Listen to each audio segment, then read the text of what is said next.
Hélène était allongée sur son lit d'hôpital, ressentant encore une grande faiblesse, après un accouchement particulièrement difficile. Son corps la faisait souffrir, mais ce n'était rien, comparé au bonheur absolu qu'elle éprouvait, en regardant sa petite fille, paisiblement installée dans le berceau transparent à ses côtés. La petite dormait, les poings fermement serrés, et Hélène ne parvenait pas à détacher son regard d'elle. La porte de la chambre s'ouvrit, et Julien, son mari, fit son entrée. Hélène lui adressa un tendre sourire, s'attendant à lire de la joie sur son visage. Cependant, son expression restait de marbre. Il ne jeta même pas un coup d'œil en direction de l'enfant.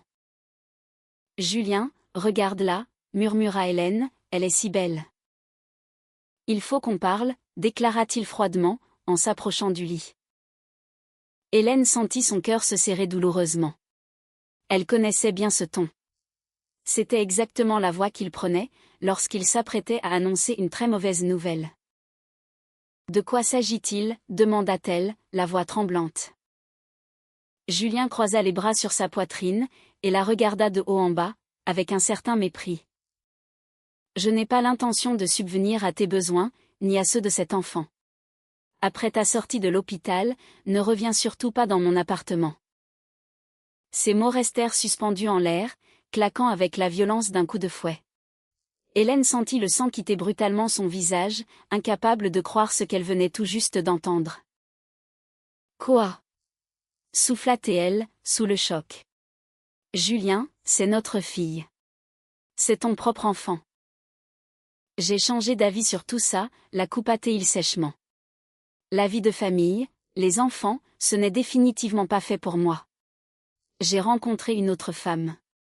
Elle est brillante, indépendante, et elle n'a absolument pas l'intention de vivre à mes crochets. » Hélène tenta de se redresser, mais une douleur fulgurante traversa son corps fatigué. Les larmes lui montèrent irrémédiablement aux yeux. « Mais nous sommes mariés. Je viens à peine de mettre au monde ton enfant. »« Tu n'auras qu'à demander le divorce » lança Julien avec la plus grande indifférence. « Tu réclameras une pension alimentaire au tribunal, si tel est ton souhait.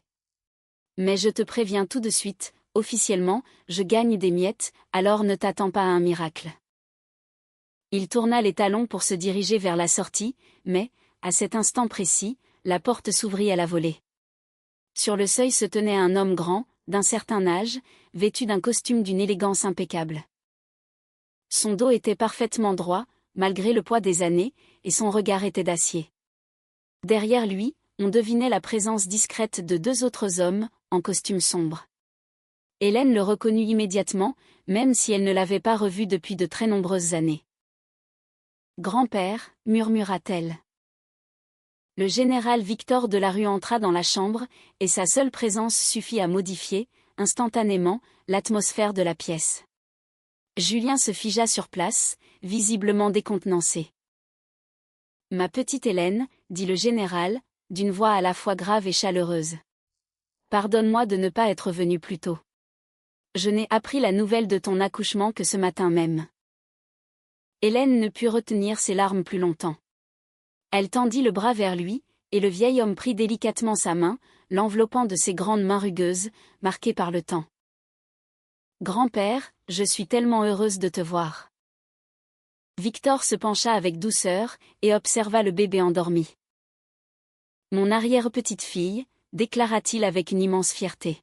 « C'est une merveille, elle a pris les traits caractéristiques de notre famille. » « Excusez-moi » tenta d'intervenir Julien, mais il s'agit d'une conversation purement privée. Le général pivota alors vers lui. Son regard était d'une telle intensité, que Julien recula involontairement d'un pas. « J'ai tout entendu » déclara lentement Victor.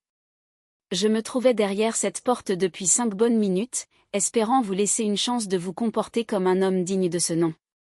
Vous n'avez malheureusement pas su la saisir. » Julien pâlit à vue d'œil. « Cela ne vous regarde absolument pas. Ma petite-fille et mon arrière-petite-fille, cela me regarde directement. » Le ton du général était remarquablement calme, mais tranchant comme une lame. « Tout comme les mots méprisables que vous venez de prononcer, face à la femme qui vient tout juste de donner naissance à votre enfant. » L'assistant du général lui fit un signe discret. Il avait enclenché un dictaphone dans le couloir, dès l'instant où le vieil homme avait commencé à entendre la conversation, à travers la porte entr'ouverte. Julien s'en rendit compte, et son angoisse redoubla subitement. Vous n'avez pas le droit. Si, j'en ai parfaitement le droit, le coupa le général. Et je vais l'utiliser sans aucune hésitation. Mais avant toute chose. Il sortit une large enveloppe de la poche intérieure de sa veste, et la tendit à Hélène. Ma chérie, j'aurais dû faire cette démarche depuis bien longtemps. Lorsque ta grand-mère est décédée, il y a 4 mois, elle a laissé un testament. La totalité de ses biens te revient de plein droit, en tant qu'unique petite-fille, et seule héritière de la lignée maternelle. Hélène prit l'enveloppe, les mains toujours tremblantes. Mais, pourquoi ne m'as-tu rien dit plus tôt ? Ta mère, soupira lourdement Victor, m'avait supplié de patienter. Elle souhaitait que tu termines d'abord tes études, et que tu deviennes pleinement indépendante, afin que l'argent ne te monte jamais à la tête. J'ai fini par accepter, bien que je n'ai jamais été convaincue que c'était la meilleure des décisions. Hélène ouvrit l'enveloppe. À l'intérieur, elle découvrit un jeu de clés, ainsi que des documents notariés. Qu'est-ce que c'est ? Un somptueux penthouse, en plein centre de Paris, de 300 mètres carrés. Ta grand-mère en a fait l'acquisition il y a 10 ans, lorsque c'était encore envisageable sur le marché immobilier. Aujourd'hui, sa valeur est inestimable. Le général eut un léger sourire complice. C'est largement suffisant pour que toi, ainsi que ta fille, puissiez vivre à l'abri du besoin, pour le restant de vos jours. Il y a également un compte bancaire, très bien garni. Julien, qui était resté bouche bée jusqu'à cet instant, sembla soudain reprendre vie. Hélène, attends une minute, dit-il en s'approchant précipitamment du lit. Je me suis emporté, sous le coup du stress. Bien sûr que tu peux revenir à la maison. Nous allons discuter de tout ça tranquillement. Le général lui barra immédiatement la route. Malgré son âge avancé, il imposait un respect naturel. Vous avez déjà tout dit, jeune homme, et j'ai absolument tout enregistré. Il fit un signe de tête imperceptible, à l'attention de l'un de ses hommes. Juste au cas où vous auriez la mauvaise idée de contester le divorce, ou de réclamer la moindre compensation financière. C'est ma femme. S'emporta Julien. Et c'est mon propre enfant. Votre enfant, acquiesça Victor, que vous venez tout juste de refuser d'assumer. Nous avons des témoins physiques, nous avons un enregistrement audio de vos propos. Vous paierez donc une pension alimentaire, jusqu'au dernier centime. Et n'essayez même pas de dissimuler vos revenus réels, car je serai informé de la moindre de vos rentrées d'argent. Il se tourna vers l'un de ses hommes de confiance. Antoine, s'il te plaît, raccompagne ce monsieur vers la sortie de l'établissement, et transmets immédiatement ces informations à notre avocat. Qu'il prépare. Sans attendre, les documents pour la procédure de divorce, ainsi que pour la déchéance de ses droits paternels, suite à son abandon manifeste d'enfant. Vous ne pouvez pas me retirer mes droits. Hurla Julien, pris de panique. Oh que si, répondit très calmement le général. Vous venez de renoncer à votre enfant de votre plein gré, et ce, devant plusieurs témoins. C'est un motif amplement suffisant aux yeux de la justice. Antoine saisit fermement Julien par le coude. Ce dernier tenta vainement de se dégager, mais le second garde du corps s'approcha immédiatement, se plaçant de l'autre côté. Hélène, cria Julien, pendant qu'on l'entraînait de force vers le couloir. Tu vas le regretter, je trouverai un moyen de me venger. La porte se referma sur lui, coupant net ses ultimes menaces. Un grand silence, apaisant, retomba sur la chambre d'hôpital. Hélène contemplait les clés, posées au creux de ses mains, incapable d'assimiler ce qui venait de se produire. À peine 5 minutes plus tôt, elle n'était qu'une femme misérablement abandonnée, sans aucune ressource financière, et maintenant. Grand-père, murmura-t-elle. Tout ceci est-il vraiment réel ? Victor s'assit sur la chaise, tout près de son lit. Il prit doucement la main de la jeune femme. Oui, c'est très réel, ma petite Hélène. Ta grand-mère t'aimait profondément. Elle désirait que tu sois protégée en toutes circonstances, et je me ferai un devoir de respecter ses dernières volontés. Mais maman, pourquoi a-t-elle gardé le silence? Le visage du général s'assombrit soudainement. Ta mère et moi ne nous adressons plus la parole, depuis de très nombreuses années. Après le tragique décès de ton père, elle m'a tenu pour unique responsable. Il secoua la tête, avec une immense tristesse. C'est une longue et douloureuse histoire. Elle m'avait demandé de ne pas interférer dans ton existence, et j'ai respecté son choix, jusqu'à ce que tu sois majeur et diplômé. Aujourd'hui, tu as 25 ans, tu as terminé tes études, et tu es devenue mère à ton tour. Il est grand temps de te rendre ce qui te revient de droit. Hélène baissa les yeux vers sa fille endormie. Le bébé bougea légèrement, et laissa échapper un petit sanglot dans son sommeil. Comment as-tu su que j'étais sur le point d'accoucher? J'ai mes propres sources d'informations, répondit le général, de manière évasive. J'ai toujours veillé sur toi, Hélène. De loin, certes, mais je veillais attentivement. J'étais au courant pour ton mariage, pour ta grossesse, et, lorsque j'ai su que tu étais à la maternité, j'ai accouru. Je voulais simplement m'assurer que tu allais bien. Il se leva, et posa de nouveau son regard sur son arrière-petite-fille. Quel est son prénom? Sophie, répondit Hélène. Sophie. C'est un prénom magnifique. Le général sourit doucement. Ta grand-mère voulait, elle aussi, donner ce prénom à notre propre fille, mais j'avais insisté pour un tout autre choix. Il se tourna vers Hélène, le visage redevenu sérieux. Maintenant, écoute-moi très attentivement. Demain matin, je t'enverrai un avocat spécialisé. Il s'occupera de toutes les formalités pour le divorce, ainsi que de la pension alimentaire. Au Penthouse, tout est déjà prêt pour vous accueillir. J'ai donné l'ordre de tout préparer et de tout nettoyer, dès que j'ai appris que tu allais accoucher. Il y a de beaux meubles, et tout le matériel nécessaire pour un nourrisson. Tu pourras t'y installer, dès ta sortie de la clinique. Grand-père, je ne sais vraiment pas quoi dire pour te remercier. Tu n'as absolument rien à dire. Il se pencha avec tendresse, et déposa un baiser sur son front. Tu es ma petite fille, tu es de mon sang. Je ne laisserai plus jamais personne te faire le moindre mal, ni à toi, ni à mon arrière-petite-fille. La petite Sophie s'éveilla à ce moment-là, et se mit à pleurer. Hélène tendit les bras pour la prendre contre elle, mais le général la devança avec une infinie douceur. Il souleva le bébé avec précaution, et l'enfant s'apaisa presque instantanément. Voilà, voilà, murmura-t-il, en berçant tendrement la petite.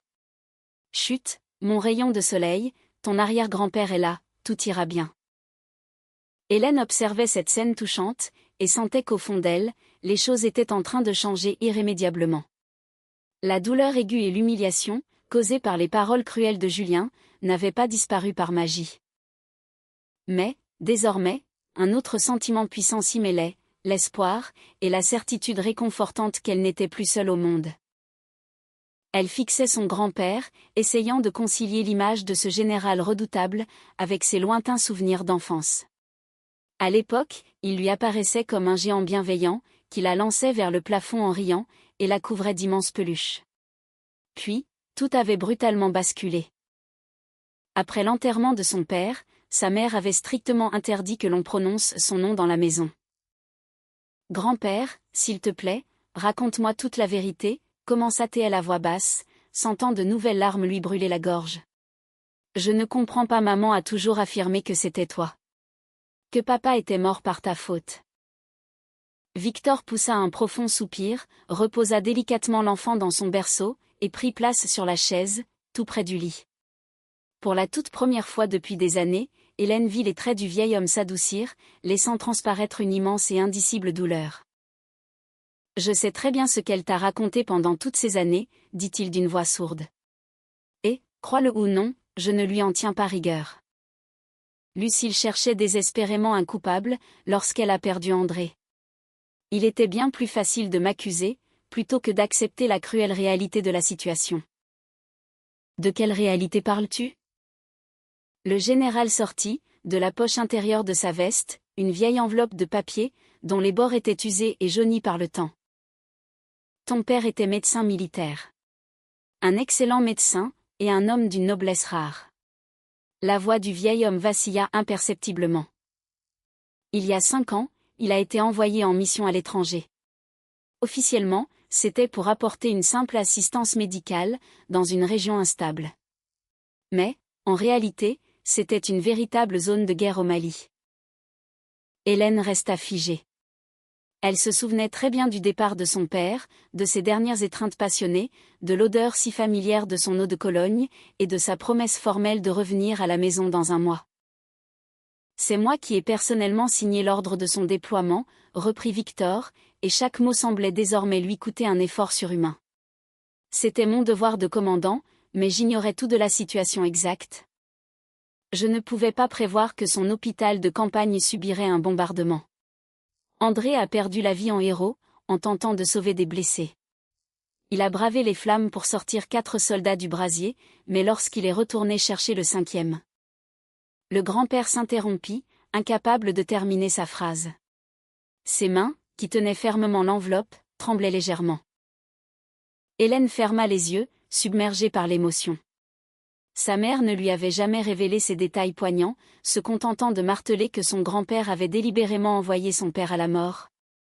Que sa carrière militaire comptait plus que sa propre famille, et qu'il avait cyniquement sacrifié son fils unique, pour préserver ses galons d'officier. Ta mère n'a jamais pu surmonter cette épreuve effroyable, ajouta doucement le général. Lorsque je me suis rendu chez vous, après les funérailles, elle m'a hurlé qu'elle refusait de me voir, et m'a traité d'assassin. J'ai tenté de lui expliquer les circonstances. Mais elle était sourde à mes paroles. Peu de temps après, ta grand-mère est tombée gravement malade. Avant de rendre son dernier souffle, Véronique a tout organisé pour assurer ton avenir matériel. Elle savait pertinemment que Lucille refuserait la moindre aide financière de ma part, elle a donc pris soin de tout placer à ton nom, avec la condition expresse que tu touches cet héritage le moment venu. Une infirmière passa la tête par l'entrebâillement de la porte, les bras chargés de dossiers, mais, percevant l'atmosphère lourde et intime de la pièce, elle se retira discrètement. Ce fameux Julien. Victor prononça ce prénom avec un dégoût palpable. J'ai fait mener une enquête approfondie sur lui, dès que j'ai appris ta grossesse. Il s'avère qu'il entretient, de longue date, une liaison. Une certaine Aline. 32 ans, divorcée, qui travaille comme réceptionniste dans un club de sport. Il lui loue un appartement en banlieue parisienne, depuis déjà 6 bons mois. Hélène sentit une violente nausée lui retourner l'estomac. Ainsi, pendant tout ce temps, alors qu'elle portait son enfant et souffrait le martyre avec des nausées matinales, lui. J'ai des photographies à l'appui pour le prouver, précisa son grand-père. Ainsi que des enregistrements de leur conversation, bref, tout le dossier nécessaire pour le tribunal. Il ne touchera pas le moindre centime de ton argent. Je refuse formellement qu'il ait le moindre droit sur Sophie, déclara Hélène, avec une fermeté inébranlable. Il l'a rejetée, et reniée devant témoins. Devant 3 témoins, rectifia le général avec une pointe de satisfaction. Sans oublier l'enregistrement audio de mon assistant. C'est un dossier extrêmement solide pour obtenir la déchéance de ses droits paternels, pour manquement grave à ses devoirs. Hélène se laissa retomber lourdement contre ses oreillers. Sa tête tourbillonnait, sous le poids écrasant de ses révélations. « Est-ce que maman est au courant de ta présence ici ?» demanda-t-elle, inquiète. Victor secoua la tête, avec une moue résignée. « Non, et je ne suis pas certain qu'il soit judicieux de l'en informer dans l'immédiat. Lucille refuse toujours le moindre contact avec moi. La dernière fois que j'ai tenté de la joindre par téléphone, elle a raccroché violemment, avant même de m'écouter. Elle est persuadée que je vis un mariage merveilleux et heureux, avoua Hélène, coupable. Je ne lui ai jamais dit comment les choses se passaient réellement avec Julien, car je voulais lui épargner ce chagrin supplémentaire. Il va pourtant falloir lui dire la vérité, fit remarquer son grand-père. Au moins, pour lui annoncer ton déménagement. Hélène hocha la tête. La discussion avec sa mère s'annonçait très éprouvante, mais elle était désormais inévitable. Ce Pantouze. murmura-t-elle, comme pour se convaincre de la réalité de ce mot magique. J'ai vraiment du mal à l'imaginer. Il contient absolument tout ce dont tu as besoin, y compris une magnifique chambre d'enfant, la rassura Victor, avec un tendre sourire paternel. De nouvelles larmes perlèrent aux cils de la jeune femme. Une chambre d'enfant. Il avait pris la peine de préparer une chambre pour une arrière-petite-fille, qu'il n'avait même pas encore rencontrée. Grand-père. Je suis tellement bouleversée, je ne sais pas quoi te dire. Ne dis rien, mon enfant. Il posa sa large main protectrice sur la sienne. Tu es ma petite fille, et Sophie est mon arrière-petite-fille. Vous êtes ma famille. Je ne laisserai personne s'en prendre à vous. Plus jamais. La dureté de l'acier résonna soudain dans sa voix. Hélène se rappela comment Julien avait blêmi, reculant pitoyablement lorsque le vieil homme s'était avancé vers lui. Le général de la rue savait se montrer redoutable, quand la situation l'exigeait. Que dois-je faire, à présent, l'interrogea-t-elle doucement, cherchant une direction. Pour le moment, ton seul devoir est de te reposer et de reprendre des forces, lui conseilla-t-il. Dans 3 jours, les médecins te laisseront sortir. J'enverrai une voiture confortable, ainsi que des hommes de confiance, pour récupérer tes affaires dans l'appartement de Julien. Tu n'y remettras plus jamais les pieds. Ensuite, nous lancerons la procédure légale, en déposant les requêtes pour le divorce et la pension alimentaire. Par la suite, j'aimerais que tu réfléchisses sérieusement à ton avenir professionnel. Mon avenir professionnel, s'étonna Hélène, déconcertée. Mais j'ai un bébé qui vient de naître, c'est impossible. Je le sais bien, et rien ne presse, crois-moi. Mais tu possèdes un excellent diplôme en économie, et tu as toujours été une brillante étudiante. Quand tu te sentiras prête à franchir le pas, je t'aiderai à trouver un poste à la hauteur de tes réelles capacités. En attendant ce jour, l'argent de ta grand-mère te permettra de te consacrer sereinement à ta fille, sans la moindre angoisse du lendemain. Hélène contempla Sophie, toujours plongée dans un paisible sommeil. Ce visage si menu, ses petits poings fermés avec détermination. C'était sa fille, sa petite fille, qui ne connaîtrait jamais la misère ni l'humiliation. Merci, murmura-t-elle, du fond du cœur. Merci pour tout. Le général se leva majestueusement, et réajusta le pli de sa veste. Je reviendrai te voir demain, promit-il. Je t'apporterai quelques papiers administratifs à signer, ainsi que de nouveaux vêtements pour la petite. J'ai remarqué que tu manquais cruellement de rechange. Alors qu'il se dirigeait d'un pas ferme vers la sortie, Hélène l'interpella, poussée par une force soudaine. Grand-père. Mon père, c'était vraiment un héros sur le terrain? Victor s'arrêta net, et se retourna. Sur son visage, se mêlait une profonde douleur à une immense fierté. Il était le meilleur d'entre nous, ma petite Hélène. Le meilleur de tous. Lorsque la porte se referma derrière lui, Hélène resta longuement à fixer le plafond immaculé de la chambre. Son existence avait basculé en l'espace d'une seule journée. Mais, pour la première fois depuis des mois d'angoisse, ce n'était plus la peur qui l'habitait, c'était un puissant sentiment d'espoir. Elle ne parvint pas à trouver le sommeil de la nuit. Sophie reposait paisiblement dans son berceau transparent, tandis que les pensées fusaient, à une vitesse folle, dans l'esprit de la jeune mère. Le Pentouze, ce formidable héritage, ce grand-père surgit du passé après des années de silence pesant. Et Julien. L'expression défaite de son visage, lorsque le général l'avait chassé sans ménagement de la chambre, resterait gravée à jamais dans sa mémoire. Au petit matin, une infirmière entra avec quelques formulaires administratifs. Madame, il nous faut remplir la déclaration de naissance. Le nom du père doit-il y figurer? Hélène serra les poings, sous les draps de l'hôpital. La veille encore, elle aurait été perdue, elle aurait sans doute fondu en larmes. Mais, aujourd'hui, quelque chose de fondamental avait changé en elle. Peut-être que les paroles de son grand-père lui avaient redonné confiance, ou peut-être était-ce l'instinct maternel qui prenait le dessus avec férocité. Non, déclara-t-elle avec une assurance nouvelle. Laissez la case du père complètement vide. L'infirmière haussa les sourcils, visiblement surprise par cette requête, mais ne posa aucune question et s'exécuta. Peu après son départ, le général fit de nouveau son apparition. Cette fois, il avait troqué son uniforme contre un élégant costume gris, d'une coupe irréprochable, mais sa prestance militaire restait intacte, le dos droit, le regard perçant, observant le moindre détail.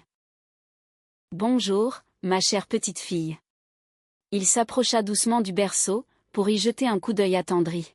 « La petite a-t-elle bien dormi cette nuit ?» ?»« Très bien. » Hélène essaya de se redresser, et son grand-père se hâta de l'aider, en plaçant un oreiller supplémentaire derrière son dos.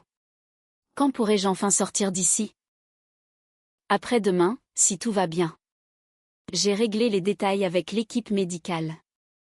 Ils feront un dernier examen de contrôle pour s'assurer que tu es en pleine forme, puis nous rentrerons à la maison. » À la maison. L'expression lui parut curieusement irréelle. Hélène avait vécu 3 longues années dans l'appartement exigu de Julien, sans jamais s'y sentir réellement chez elle.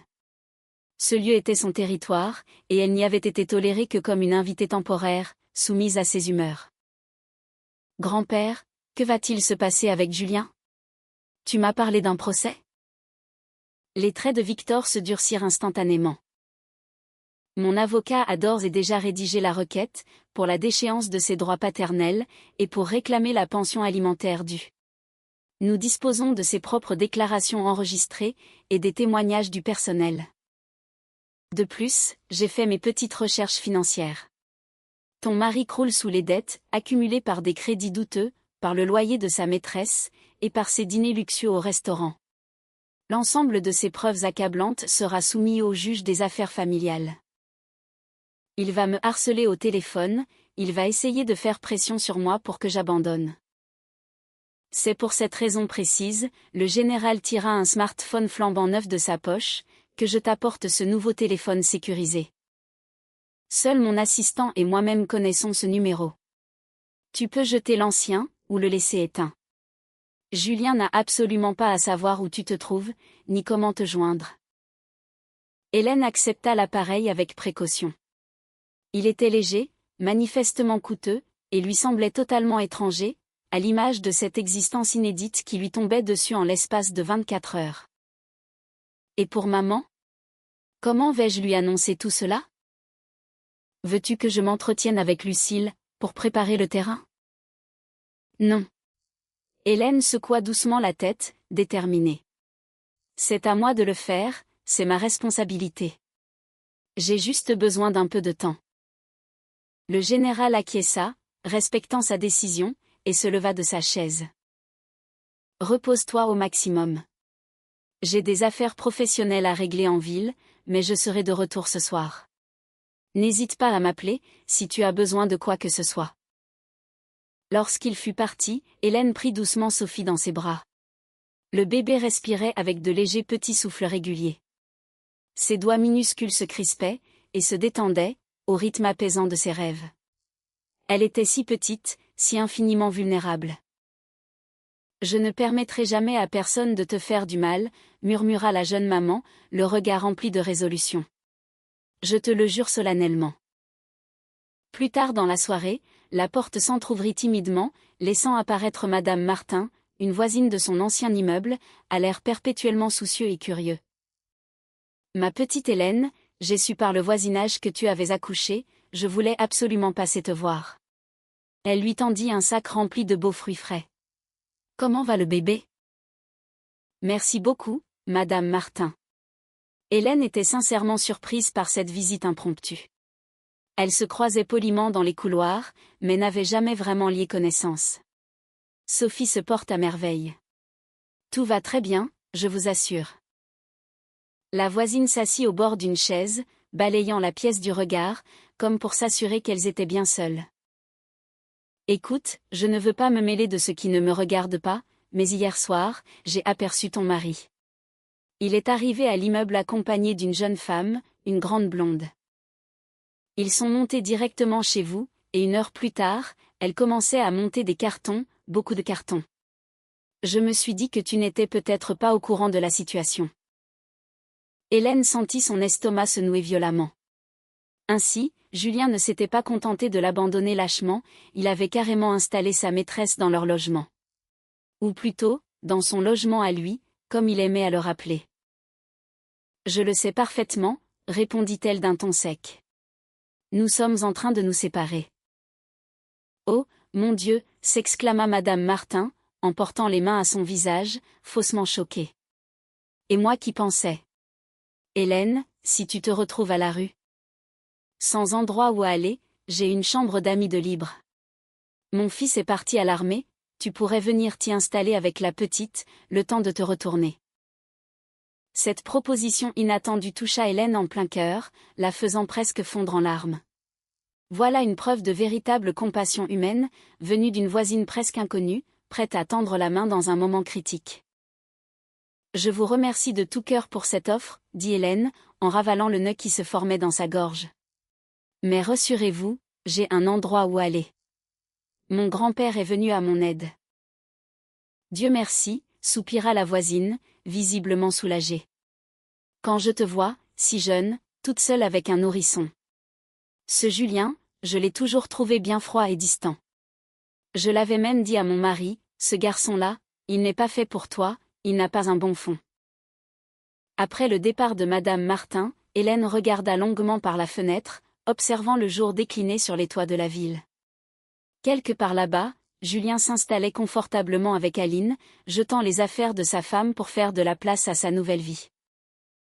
Peut-être riait-il ouvertement de la stupide Hélène, qui avait enduré sa froideur, et son mépris glacial, pendant 3 longues années. Mais curieusement, elle ne ressentait plus aucune souffrance, seulement une colère froide, doublée d'une détermination sans faille. L'ancien téléphone, qu'elle n'avait pas encore pris le temps d'éteindre, se mit soudain à vibrer. C'était un message, provenant d'un numéro totalement inconnu.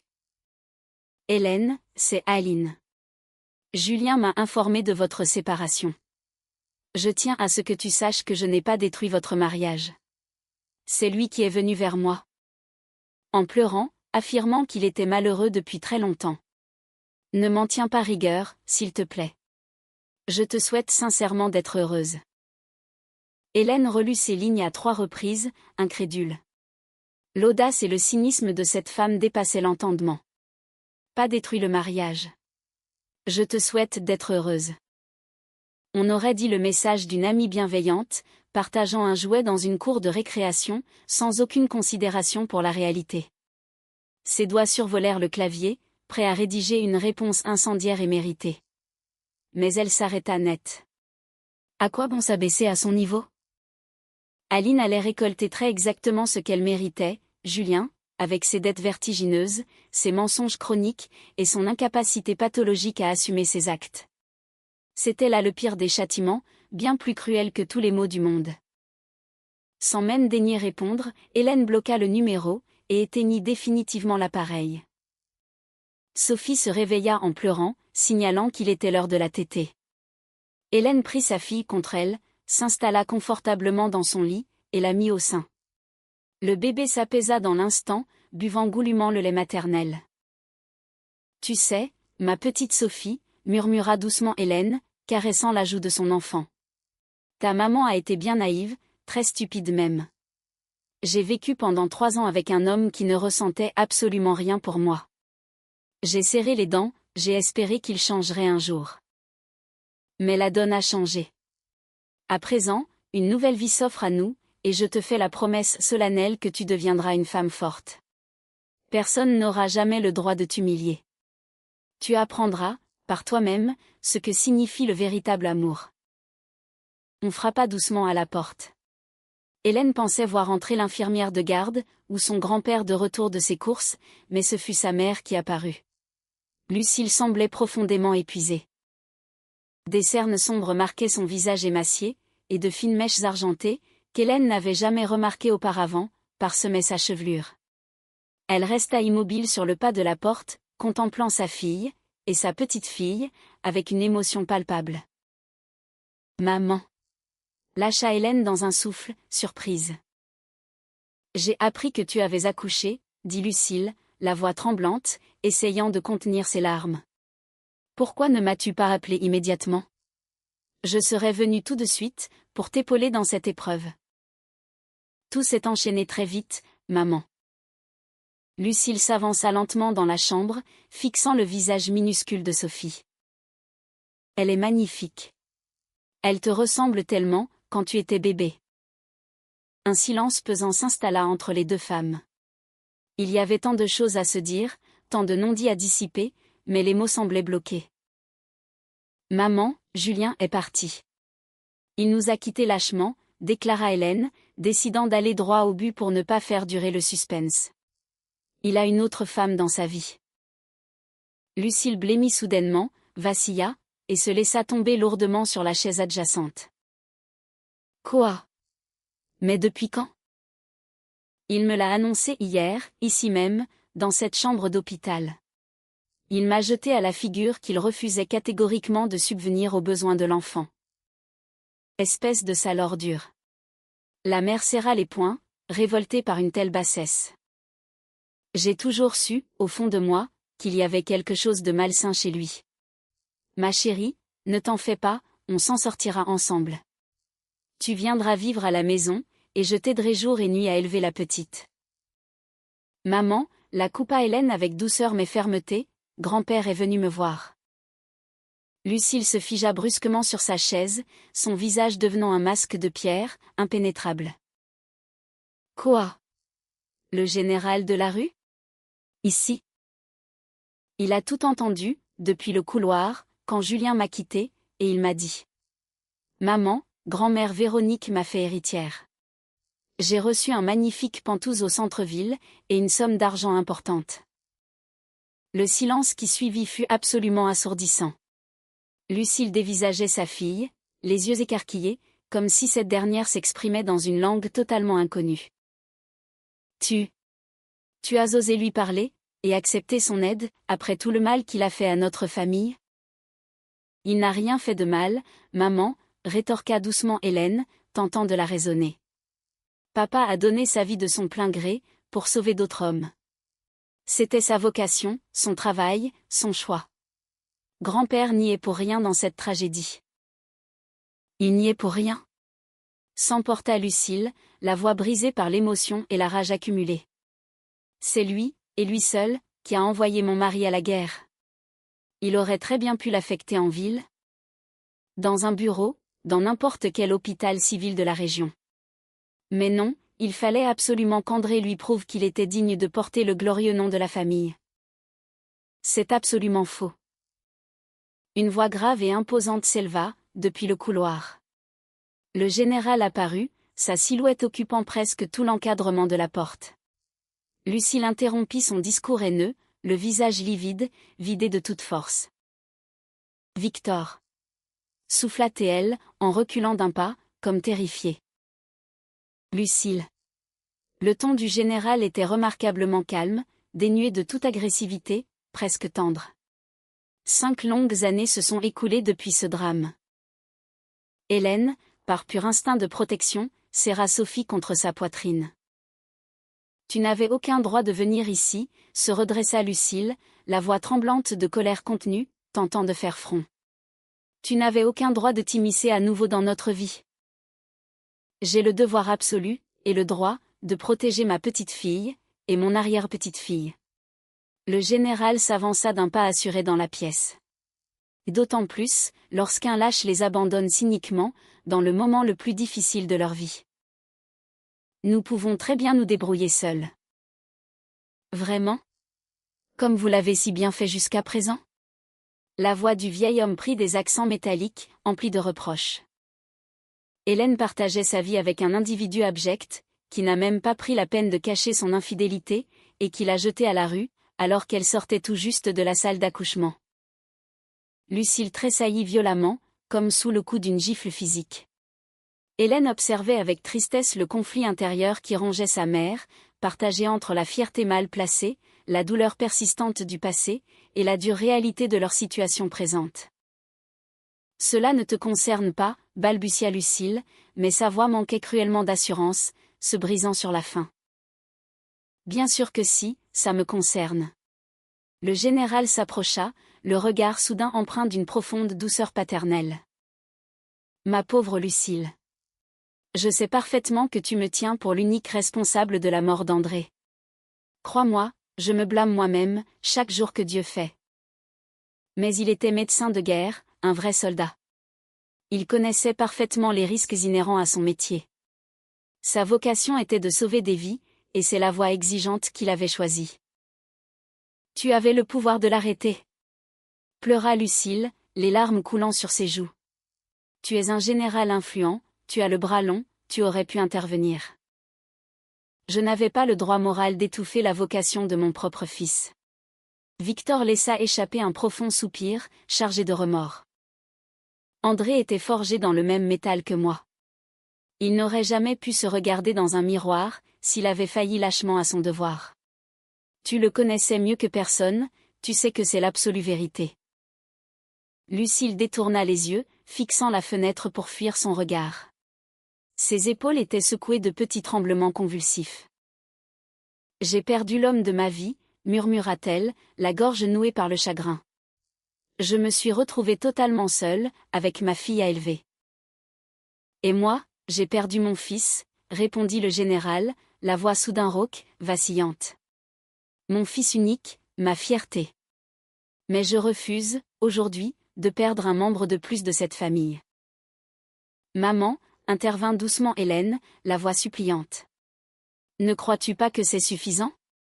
Il est grand temps de mettre fin à cette guerre stupide. Lucille se tourna lentement vers sa fille, le visage ravagé par les larmes. Tu ne saisis pas l'ampleur de ma souffrance, sanglota-t-elle. J'aimais ton père, d'un amour infini et inconditionnel. Lorsqu'on est venu frapper à ma porte pour m'annoncer sa disparition, je n'avais qu'une envie, mourir avec lui. La seule chose qui m'a maintenue en vie, c'est cette haine viscérale que je vouais à celui qui, selon moi, me l'avait injustement arrachée. Le général s'approcha encore, et se posta à ses côtés, réconfortant.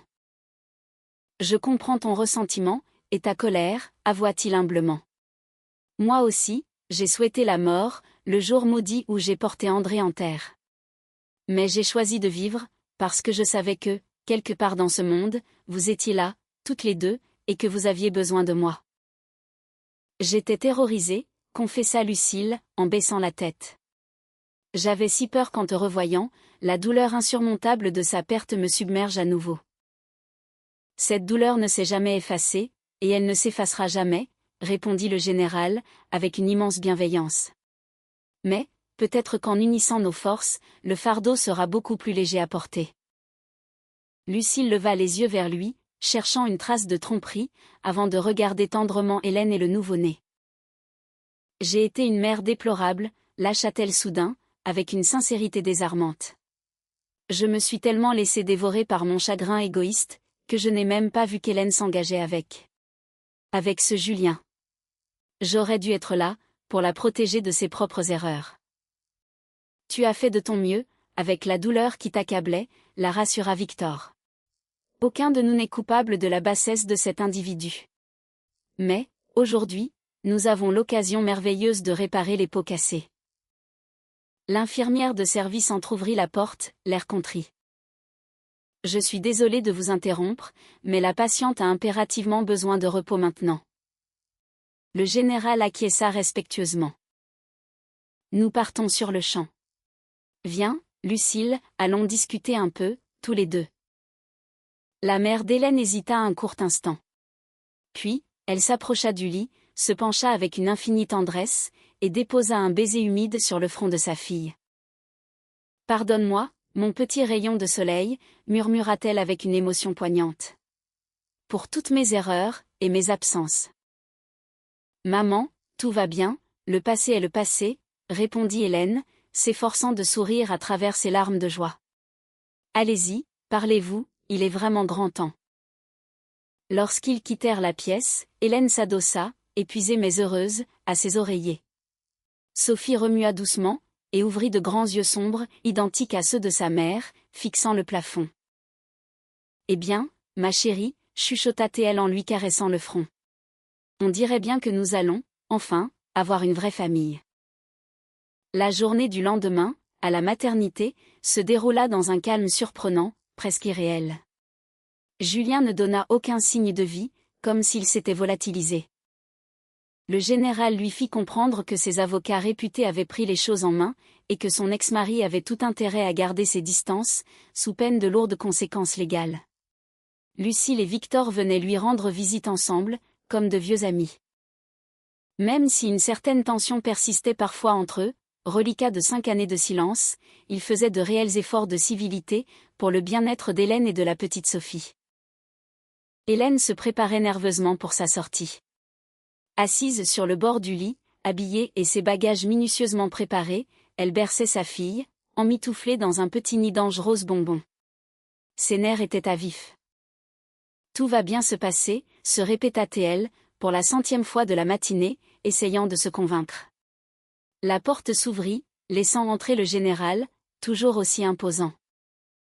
La voiture nous attend en bas, annonça-t-il, un sourire aux lèvres. Lucille est déjà installée à l'intérieur. Ils prirent l'ascenseur dans un silence respectueux. Hélène serrait Sophie contre son cœur battant, peinant à réaliser que son existence avait définitivement changé de trajectoire.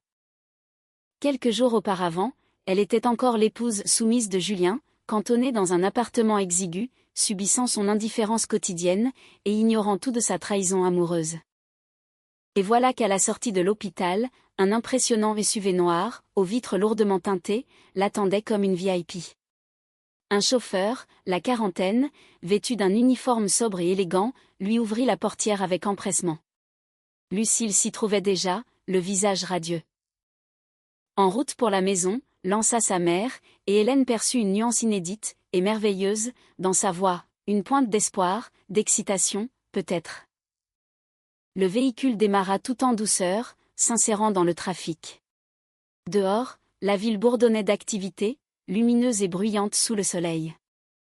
Paris poursuivait sa routine habituelle, ses passants pressés et ses terrasses bondées, totalement ignorantes du petit drame humain qui s'était noué dans l'une de ses cliniques, et de la renaissance qui s'opérait dans cette voiture. Victor m'a montré les photos du Penthouse, sur son téléphone, s'enthousiasma Lucille, rompant le silence. Hélène, crois-moi, l'endroit est tout simplement somptueux. Véronique a sélectionné chaque détail, chaque meuble avec un soin infini. Le ton du général se fit soudain nostalgique, empreint de respect. Son rêve le plus cher, c'était de vous y voir vivre un jour, tous ensemble. Toute la famille réunie sous le même toit. Hélène observa son grand-père avec admiration. Il se tenait droit, fidèle à sa discipline militaire inflexible, mais dans ses yeux fatigués, elle vit la lassitude et la douleur accumulées. Il avait perdu tant de choses précieuses, son fils unique au combat, son épouse bien-aimée rongée par la maladie, et de précieuses années d'échange avec sa belle-fille, éloignée par la rancœur. Et pendant tout ce temps, il avait patienté en silence, espéré contre toute attente, cherchant inlassablement un moyen de reconstruire sa famille brisée. « Grand-père », murmura-t-elle avec une profonde gratitude. « Merci, pour tout ce que tu fais pour nous. » Il tourna la tête vers elle, et son visage, d'ordinaire si sévère, s'adoucit considérablement. « C'est moi qui dois te remercier, ma chère enfant. Tu m'offres l'occasion inespérée de réparer mes erreurs du passé.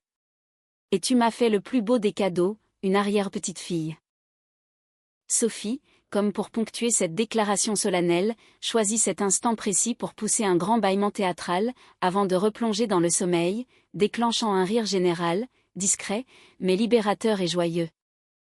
La voiture bifurqua dans l'une des avenues centrales les plus prisées, et s'immobilisa devant un immeuble à l'architecture résolument moderne. Hélène reconnut immédiatement les lieux, un complexe résidentiel de très haut standing, souvent présenté dans les magazines de décoration pour son luxe ostentatoire. « Nous sommes arrivés à destination », annonça le chauffeur avec une politesse exquise. Le gardien de l'immeuble, en livrée, adressa un hochement de tête très respectueux au général, signe qu'il était un habitué respecté des lieux. L'ascenseur privé les propulsa silencieusement, à une vitesse fulgurante, vers le sommet de l'édifice. Lorsque les portes s'écartèrent enfin, Hélène laissa échapper un cri de surprise émerveillée. « 23e étage », précisa doucement le général, avec une pointe de fierté, pendant que l'ascenseur s'arrêtait en douceur. Le Penthouse occupe, à lui seul, les 2 derniers niveaux de l'immeuble. Les portes s'ouvrirent en grand, et Hélène s'avança, tremblante, dans un hall immense, au sol tapissé d'un marbre noble et étincelant. Bien que ses jambes fussent encore engourdies par la fatigue de l'accouchement, la curiosité dévorante lui donnait des ailes inattendues. Le vieil homme sortit un imposant trousseau de clés de sa poche, et déverrouilla la porte principale en chêne massif. Le spectacle qui s'offrit à ses yeux la cloua littéralement sur place. D'immenses baies vitrées panoramiques s'étiraient du sol au plafond, offrant une vue époustouflante, à 360 degrés, sur la capitale. La Seine scintillait au loin comme un ruban d'argent, les gratte-ciels de la Défense se détachaient sur l'horizon, et les dômes des églises s'embrasaient sous les derniers rayons dorés du soleil couchant. Le parquet, d'une teinte claire et chaleureuse, contrastait harmonieusement avec la belle hauteur sous plafond. Le mobilier, de style classique, n'avait rien d'archaïque, il respirait l'élégance, le raffinement et le bon goût de Véronique. Les lieux étaient d'une propreté immaculée, parfaitement entretenus, comme si quelqu'un venait d'y vivre la veille encore. Je n'ai pas engagé une gouvernante à plein temps pour rien, expliqua son grand-père, captant l'émerveillement total sur le visage de la jeune femme. Après la tragique disparition de Véronique, l'appartement n'est jamais resté à l'abandon. On y fait le ménage minutieusement, on aère les pièces quotidiennement, et on veille sur la moindre installation. Ta grand-mère désirait ardemment te léguer un véritable foyer chaleureux, et non un musée froid et figé dans le temps. Lucille s'avança à pas comptés dans le vaste salon, inspectant les moindres recoins, les yeux brillants de larmes d'émotion contenues. Hélène déambulait lentement, presque comme dans un rêve, encore abasourdie par la tournure des événements. Le matin même, confinée sur un lit d'hôpital basique, elle subissait les rejets haineux de son mari, et voilà qu'elle se retrouvait propriétaire incontestée d'un palace luxueux, en plein cœur de Paris. Il y a 4 immenses chambres au total, poursuivit le général, poursuivant la visite guidée. Celle-ci a été spécialement aménagée par ta grand-mère, avec beaucoup d'amour, pour devenir une véritable chambre d'enfant. Il ouvrit délicatement la porte d'une vaste pièce, baignée d'une lumière douce et naturelle par une double exposition. Les murs arboraient une magnifique teinte pêche, très apaisante. Près de la grande fenêtre, trônait un berceau flambant neuf, d'un blanc immaculé, surmonté d'un fin voile aérien en mousseline. À ses côtés, on trouvait une table à langer ergonomique, une grande commode assortie, ainsi qu'un très confortable fauteuil d'allaitement rembourré. Dans les bras de sa mère, Sophie s'agita, et émit un léger gémissement, réclamant son repas. Hélène s'installa précautionneusement dans le fauteuil douillet, et donna le sein à son bébé, qui s'apaisa dans la seconde. Respectueux de son intimité de jeune mère, le général se tourna pudiquement vers la fenêtre, bien que la jeune femme fût convenablement couverte par une couverture douillette.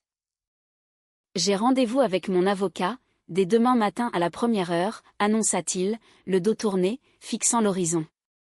Mais préparez-vous psychologiquement à ce qu'il change radicalement de discours, devant le juge.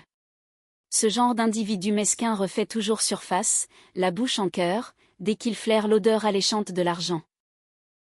Il va essayer de revenir dans ma vie, chuchota Hélène, résignée, redoutant cette confrontation. C'est fort probable, acquiesça Victor. C'est exactement pourquoi nous devons agir avec la plus grande fermeté, le prendre de vitesse, et lui retirer définitivement ses droits paternels. Je connais personnellement un magistrat influent, un homme d'une grande intégrité morale. Il ne prononcera évidemment pas de jugement de complaisance, mais il pourra faire accélérer considérablement la procédure, pour vous mettre à l'abri. Est-ce bien légal de faire ça, s'enquit prudemment Lucille, craignant des retours de bâton. Parfaitement légal, rassure-toi, sourit le général, amusé par son inquiétude. Je ne cherche pas à acheter qui que ce soit, ni à faire pression illicitement, mais simplement à faire traiter le dossier de ma petite fille en priorité absolue. Nous disposons d'un motif de poids, irréfutable, l'abandon de l'enfant par son propre père, enregistré sur bande, devant témoins. Le reste n'est qu'une simple formalité juridique. Sophie termina sa tétée goulue, et s'étira en bâillant à s'en décrocher la mâchoire. Hélène se leva avec d'infinies précautions, et déposa sa fille dans son tout nouveau berceau douillet. Le bébé continua de dormir à poings fermés, se contentant de plisser légèrement son petit nez mutin. Elle est si menue, si fragile, s'émut Hélène, la gorge nouée par l'amour maternel, contemplant son enfant adoré. Et pourtant, elle a déjà traversé tant d'épreuves depuis sa naissance. Elle est dotée d'une grande force intérieure. Le général s'approcha lentement du berceau, le regard tendre. À l'image de sa mère, et de son arrière-grand-mère. Notre famille compte des femmes exceptionnelles, au caractère bien trempé. Ils restèrent un long moment en silence, admirant le nourrisson endormi, savourant cette paix retrouvée. Puis, la visite des lieux reprit son cours. La suite parentale était tout simplement majestueuse, équipée d'un lit king-size luxueux, et d'un dressing sur mesure, immense. Le bureau, attenant, était tapissé d'étagères en bois massif, remplis d'ouvrages précieux, s'élevant jusqu'au plafond. 2 autres chambres d'amis, tout aussi spacieuses, complétaient l'étage, accompagnées d'une cuisine américaine à la pointe de la technologie, et de 2 salles de bain somptueuses, revêtues de marbre de Carrare. C'est assez grand pour y loger une famille nombreuse sans se marcher dessus, souffla Hélène, très impressionnée par les volumes. C'est précisément l'objectif que s'était fixé ta grand-mère bien-aimée, lors de son achat. Le vieil homme ouvrit la porte du grand réfrigérateur américain. La gouvernante y avait entreposé des provisions fraîches, de grande qualité, en quantité suffisante pour tenir plusieurs jours sans sortir. Elle viendra se présenter formellement demain matin. C'est une excellente employée, très dévouée, Madame Dupont. Elle sera d'une aide précieuse pour t'épauler avec le bébé, pour le ménage et les courses, si le besoin s'en fait sentir. De son côté, Lucille, pragmatique, entreprit de vider ses nombreux sacs, et commença à ranger soigneusement les petites affaires de Sophie dans la jolie commode. Hélène parcourait l'appartement à pas lents, peinant encore à croire qu'il s'agissait bien de sa nouvelle demeure, de son chez elle. Sur une élégante console du salon, elle remarqua une série de photographies encadrées avec goût. Elle s'arrêta, subjuguée, et examina les clichés. Voici sa grand-mère, Véronique, une femme d'une grande distinction, au regard incroyablement doux, et à la coiffure toujours soignée. À ses côtés se tenait le général, bien plus jeune, dans la force de l'âge, mais affichant la même prestance rigide de militaire. Une autre photo, en noir et blanc, montrait sa propre mère, enfant, souriante.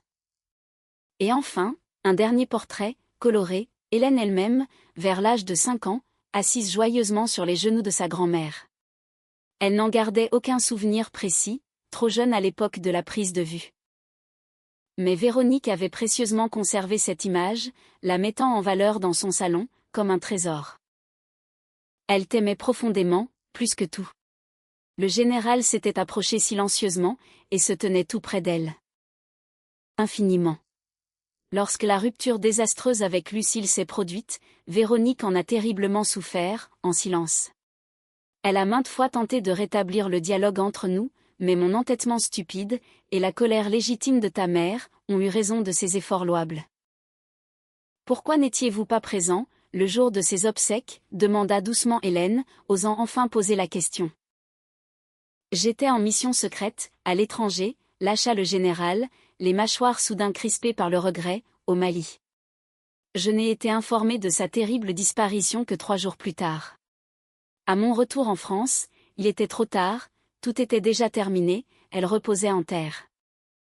Je me suis rendu seul au cimetière, sous la pluie, pour me recueillir longuement sur sa tombe. J'ai eu envie d'appeler Lucille, pour trouver du réconfort, mais le courage m'a lâchement manqué. J'étais persuadée, à juste titre, qu'elle refuserait de m'adresser la parole. Et tu avais parfaitement raison, admit Lucille, qui venait de sortir de la chambre d'enfant, ayant surpris la fin de la conversation. À cette époque douloureuse, j'en voulais à la terre entière. Mais aujourd'hui je réalise enfin que la vie est bien trop courte, et trop fragile, pour l'empoisonner de rancunes tenaces. Le général hocha lentement la tête, reconnaissant, sans oser croiser le regard pardonneur de sa belle-fille. Le téléphone de la jeune femme se mit soudain à sonner avec insistance. Surprise, elle le sortit de la poche de sa veste. L'écran affichait un numéro inconnu. « Allô, Hélène ?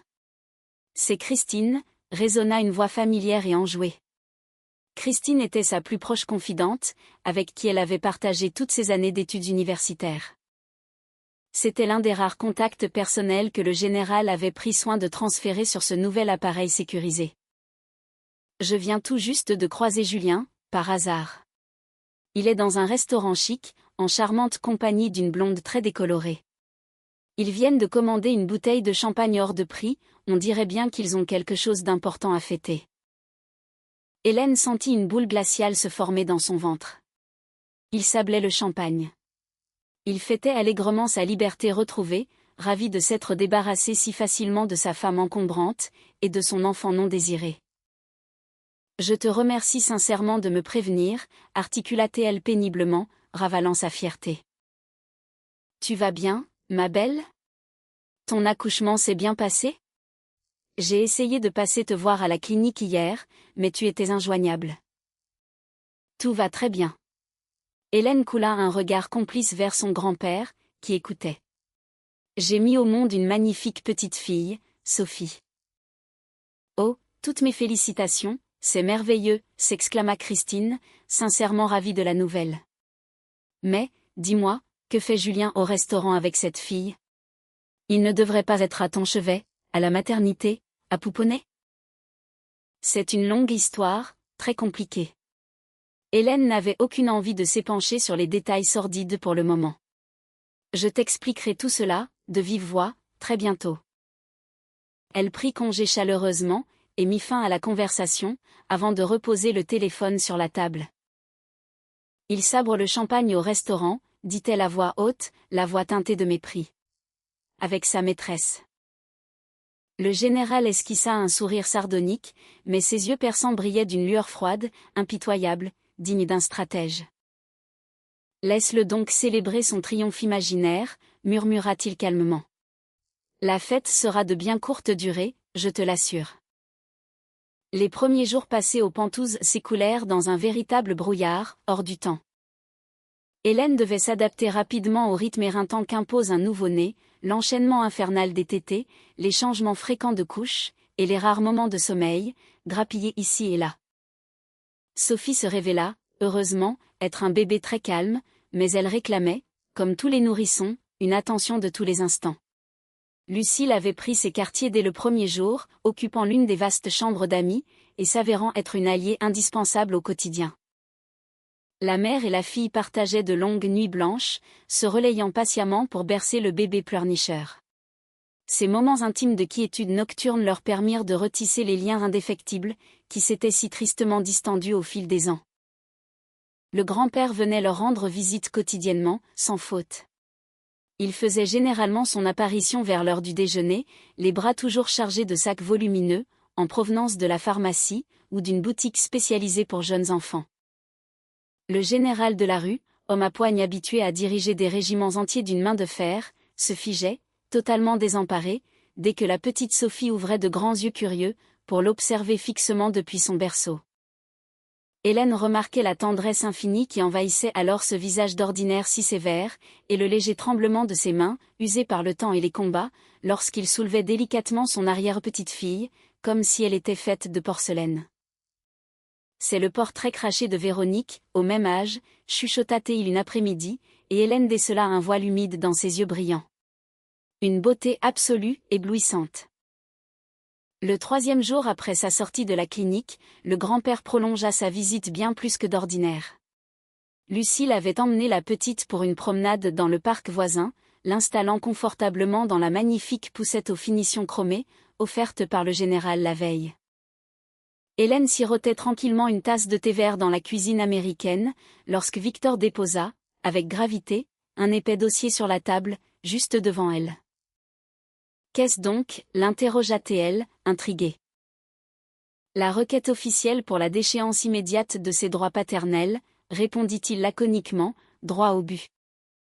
Tu dois apposer ta signature ici, au bas de la page, et là.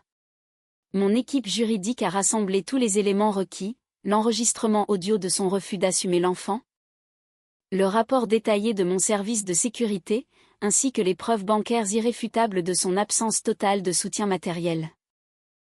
Hélène se saisit du stylo haut de gamme, mais sa main tremblait de nervosité. Parapher ces documents officiels, c'était tirer un trait définitif et légal sur son passé, admettre, noir sur blanc, que son mariage n'avait été qu'un tragique malentendu, depuis le premier jour. Je suis pleinement conscient de la difficulté de l'épreuve, c'est un cap difficile. Le général adoucit le ton de sa voix. Mais ton devoir absolu de mère est de protéger ta fille, par tous les moyens légaux. Hélène observa longuement les lignes de texte juridique, imprimées en minuscules caractères serrés. Et s'il se ravisait soudainement, demanda-t-elle, hantée par le doute. S'il décide, dans un mois ou deux, qu'il souhaite soudainement voir Sophie, la justice devra trancher sur ses véritables motivations cachées, répliqua Victor, confiant. Le juge déterminera s'il s'intéresse réellement, et sincèrement à l'enfant, ou s'il cherche simplement un levier odieux, pour exercer une pression psychologique sur toi. Il fit glisser le lourd dossier vers elle, mais la jeune femme hésitait toujours à apposer sa signature. Au même instant, la sonnette de l'entrée retentit discrètement. Un homme, approchant la quarantaine, vêtu d'un très élégant costume bleu marine, fit son entrée.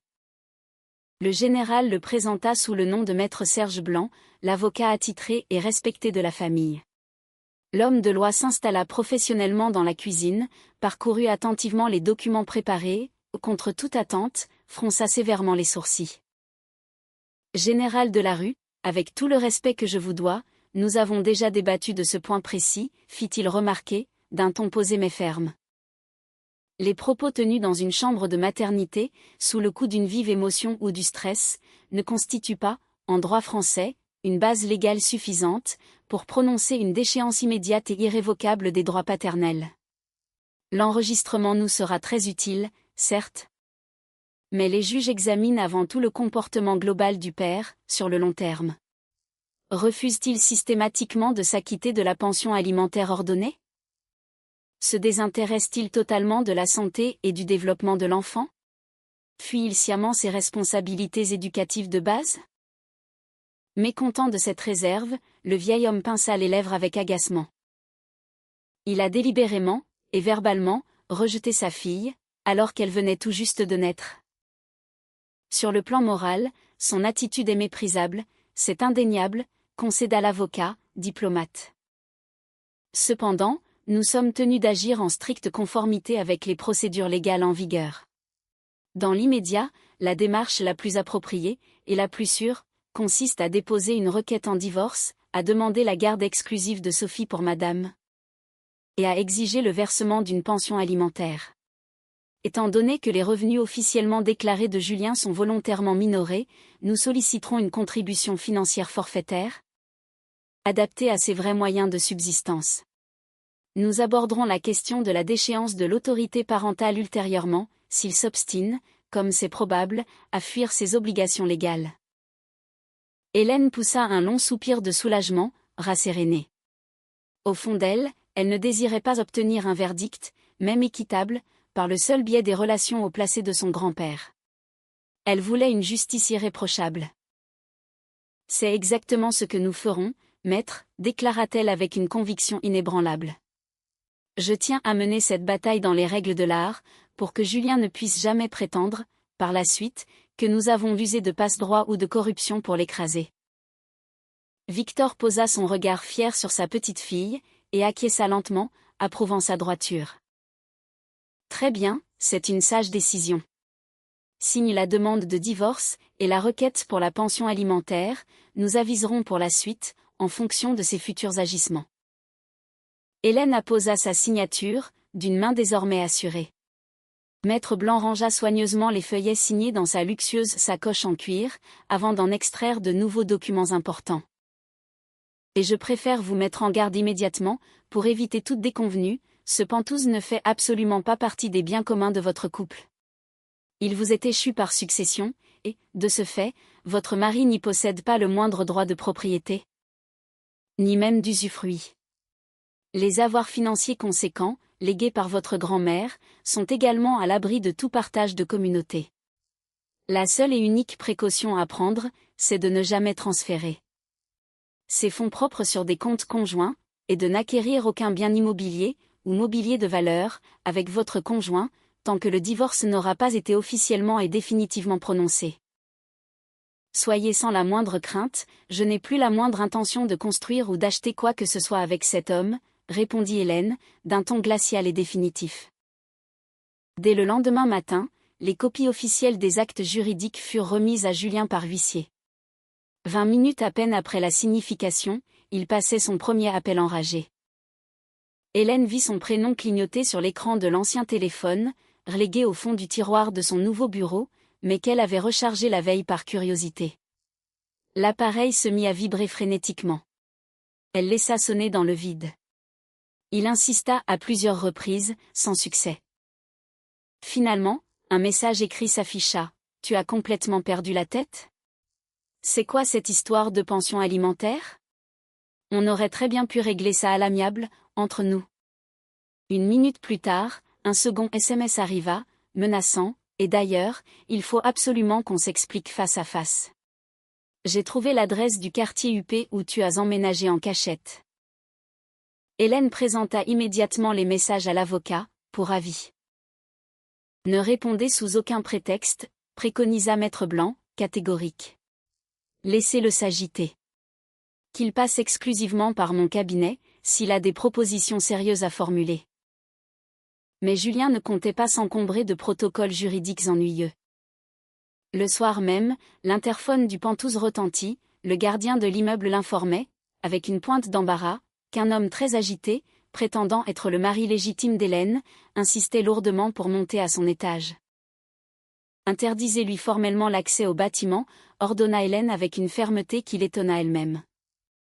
Quelques minutes plus tard, son téléphone vibra de nouveau, crachant sa colère. « Hélène, descends immédiatement dans le hall.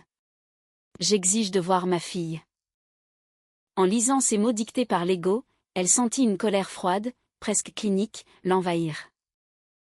Depuis la naissance éprouvante de Sophie, il ne s'était jamais soucié de sa santé une seule seconde, n'avait jamais demandé s'il lui manquait des vêtements chauds, des couches ou des soins médicaux de base. Son intérêt paternel soudain, et providentiel, ne s'était étrangement réveillé, qu'après avoir découvert l'existence du luxueux Pentouse, et de son nouvel héritage. Son grand-père esquissa le geste de descendre régler le problème lui-même, de manière expéditive, mais Hélène l'interrompit, la main levée. « Non, grand-père. C'est à moi de m'expliquer avec lui, une bonne fois pour toutes. Je refuse de te laisser y aller seule, c'est hors de question. Ce n'est pas mon intention, ne t'inquiète pas. » Flanquée de son avocat personnel, la jeune femme descendit par l'ascenseur privé, dans le majestueux hall d'entrée, éclairé de lustres en cristal. Le général était resté sagement à l'étage, veillant paternellement sur Lucille et le bébé endormi. Julien patientait nerveusement près du comptoir du gardien, tenant, d'une main moite, un imposant bouquet de roses blanches hors de prix. Il arborait un costume de créateur très onéreux, qu'Hélène ne lui connaissait pas, probablement un achat de vanité, destiné à célébrer sa nouvelle idylle avec Aline. En apercevant sa femme, si digne, il afficha un sourire maladroit, presque faux. « Hélène, enfin tu descends. Tu es vraiment ravissante aujourd'hui. » Trêve de compliments. « Que me veux-tu, exactement ?» Julien jeta un regard fuyant et gêné à l'avocat qui l'accompagnait. « Avons-nous vraiment besoin d'un public pour discuter de nos problèmes de couple ? Maître Blanc est ici en sa qualité d'avocat, pour défendre mes intérêts. Tu peux parler librement devant lui, je n'ai aucun secret. » Le sourire de façade de Julien s'effaça instantanément, remplacé par une moue contrariée. « Très bien, si tu insistes. Je l'admets, Hélène, j'ai réagi de façon totalement disproportionnée la dernière fois. J'étais sous une pression énorme.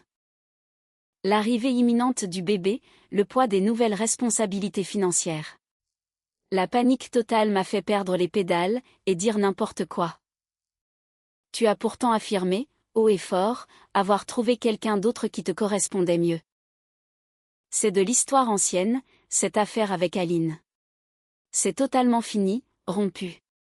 J'ai très vite compris que c'était une erreur monumentale de ma part. » Hélène posa les yeux, avec dédain, sur l'énorme bouquet de roses blanches.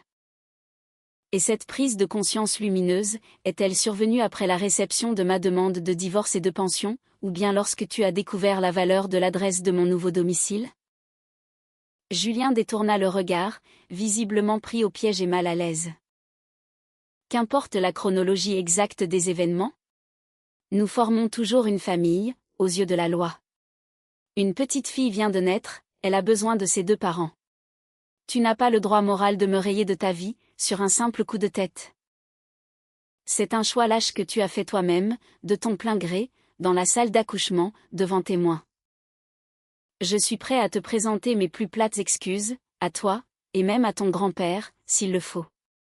Je peux même loger ailleurs quelque temps, si ça peut t'aider à y voir plus clair, mais je t'en supplie, retire cette ridicule demande de divorce. Et pour quelle raison valable ferais-je cela? Parce qu'un divorce, dans ces conditions, ne profiterait à personne financièrement.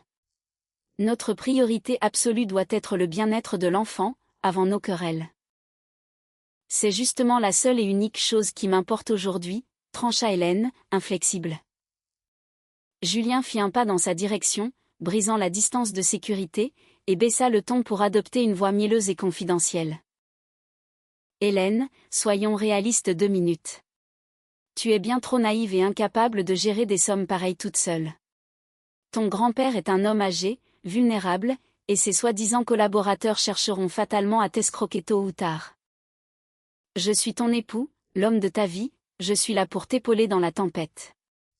Je pourrais superviser tes finances, prendre en charge la gestion courante de cet immense appartement, et faire fructifier ce capital intelligemment. Un rictus sarcastique, d'un mépris absolu, apparut sur les lèvres d'Hélène. Le voilà enfin, le véritable mobile de sa visite.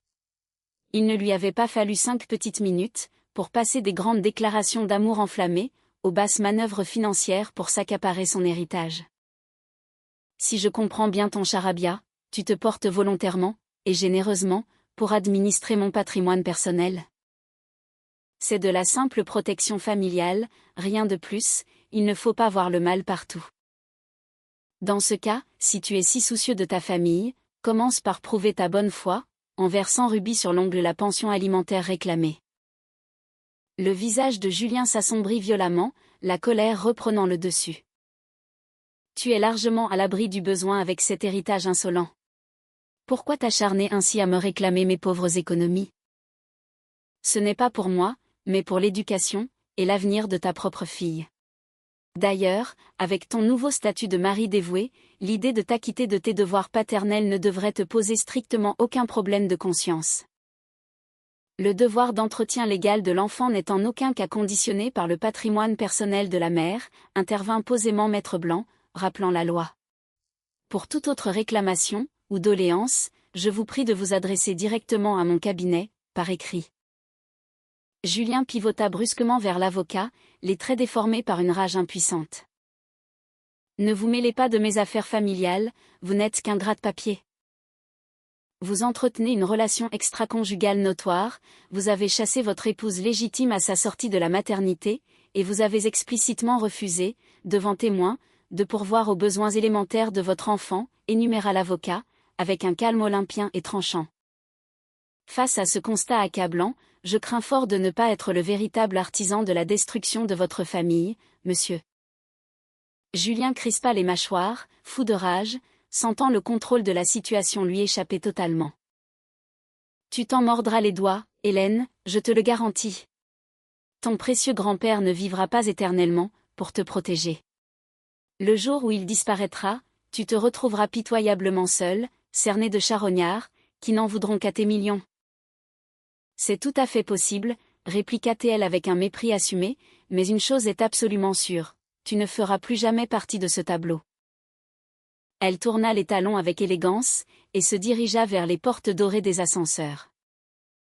Et ma fille, hurla Julien, tentant une dernière manœuvre désespérée pour la retenir. Tu m'interdis d'approcher mon propre enfant, c'est illégal?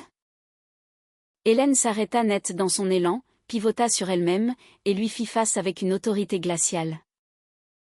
Rien ne t'empêche, si tu y tiens vraiment, de saisir le juge aux affaires familiales, pour solliciter un droit de visite. Mais sois bien conscient d'une chose, ces rencontres encadrées se feront dans le respect absolu de l'âge de Sophie et de son rythme de nourrisson. D'ici là, aie au moins la décence de prévenir mon avocat, lorsque tu auras miraculeusement réuni les fonds nécessaires pour lui acheter, ne serait-ce qu'un misérable paquet de couches. Les portes de l'ascenseur se refermèrent sur cette réplique cinglante, coupant court à la discussion, et le laissant seul avec sa frustration. Dès le lendemain, il s'avéra que ces grandes déclarations pathétiques de rupture avec Aline n'étaient que de la poudre aux yeux pour tenter de l'amadouer. Il regagna piteusement son domicile conjugal, où sa maîtresse s'était déjà activement attelée à empaqueter les effets personnels d'Hélène dans de grands cartons. Cependant, il lui fit un compte-rendu totalement falsifié de sa visite aux Pentouzes. Il prétendit avec aplomb que son épouse, désespérée et toujours folle amoureuse, le suppliait à genoux de renouer les liens, allant jusqu'à lui faire miroiter une gestion conjointe de sa nouvelle fortune, à la seule condition qu'il rompe sur-le-champ avec sa maîtresse. Aline, d'un naturel méfiant et calculateur, ne goba pas immédiatement cette version romancée de l'histoire. Profitant de l'inattention de Julien, partie prendre une douche, elle fouilla discrètement dans son smartphone. Elle y parcourut ses récents échanges de SMS avec Hélène, et constata avec amertume qu'aucune offre de ce genre, ni aucune supplique amoureuse, n'avait jamais été formulée. Elle y dénicha, en revanche, de nombreux relevés bancaires accablants, révélateurs de sa situation financière véritablement désastreuse. Julien croulait littéralement sous les dettes, incapable de rembourser 3 prêts à la consommation aux taux exorbitants. Depuis des mois entiers, il se contentait d'honorer les mensualités minimales pour éviter les saisies, tout en finançant le luxueux appartement d'Aline, leurs soirées mondaines arrosées, et ses divers cadeaux onéreux, en épuisant systématiquement le plafond de toutes ses cartes de crédit. Même le somptueux bouquet de roses blanches, offert à Hélène la veille pour faire bonne figure, avait été acquis avec le maigre solde autorisé qu'il lui restait en banque. Au petit matin blême, Aline, excédée par ses mensonges, boucla ses propres valises. « Tu m'avais garanti, la main sur le cœur, que tu récupérerais une grosse part du logement de ton ex-femme, lui lança-t-elle avec amertume, prête à partir. Qu'elle serait légalement contrainte de te reverser la moitié de sa valeur colossale, au moment du jugement de divorce. Mais je finirai bien par obtenir quelque chose de ce magot. Nous étions liés par les liens du mariage, bon sang. Ne me prends pas pour une idiote congénitale, Julien, j'ai consulté un avocat spécialisé. Un héritage direct, ça ne se partage absolument pas en cas de divorce. » Julien devint blême, sentant le sol se dérober sous ses pieds. « Tu vas sérieusement me plaquer, juste pour une sordide histoire d'argent ?» Aline eut un rictus sarcastique, empreint de cruauté. « Et toi, mon cher, n'as-tu pas jeté ta femme légitime, et ton bébé naissant à la rue, soi-disant par amour fou pour moi ?» Face à ce constat cinglant et irréfutable, il resta totalement muet, détruit, incapable de formuler la moindre répartie pour la retenir. La procédure de divorce suivit son cours implacable, et fut rapidement prononcée par le juge. Quelques mois plus tard, la résidence principale et exclusive de la petite Sophie fut officiellement fixée au domicile d'Hélène. Julien s'était efforcé, par l'entremise de son avocat, de persuader le tribunal de son insolvabilité relative, arguant de façon pathétique que son ex-épouse disposait désormais de moyens colossaux, et n'avait aucun besoin de sa modeste contribution. Cependant, le magistrat rejeta sèchement, et sans ménagement, ces requêtes infondées. Une pension alimentaire conséquente, correspondant à ses revenus réels dissimulés, fut arrêtée par la Cour, assortie d'une clause stricte d'indexation annuelle. Fait extrêmement surprenant pour Hélène, son ex-mari ne chercha jamais, par la suite, à imposer ou à négocier un droit de visite régulier pour voir sa fille. Il se manifesta une seule et unique fois, uniquement pour faire bonne figure, en déposant une demande formelle pour établir un calendrier de visite. Cependant, le jour venu, il ne daigna même pas se présenter au rendez-vous fixé par les services sociaux, puis ignora purement et simplement les relances téléphoniques de son propre avocat, agacé par son attitude. Ses versements financiers mensuels brillaient par leur grande irrégularité, nécessitant des rappels constants.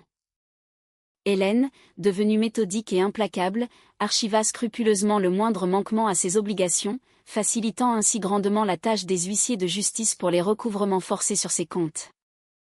L'époque révolue où elle le couvrait naïvement, pour le sauver des conséquences désastreuses de ses actes immatures, était définitivement enterrée. Soudain, après une année complète de ce manège ubuesque, il n'y avait toujours pas d'éléments juridiques suffisants pour prononcer la déchéance immédiate de ses droits paternels, mais le dossier à charge s'étoffait de mois en mois de preuves accablantes, témoignant de son désintérêt absolu pour l'enfant. Il n'avait envoyé aucune carte de vœux pour célébrer le premier anniversaire de Sophie, n'avait assisté à aucune consultation pédiatrique obligatoire.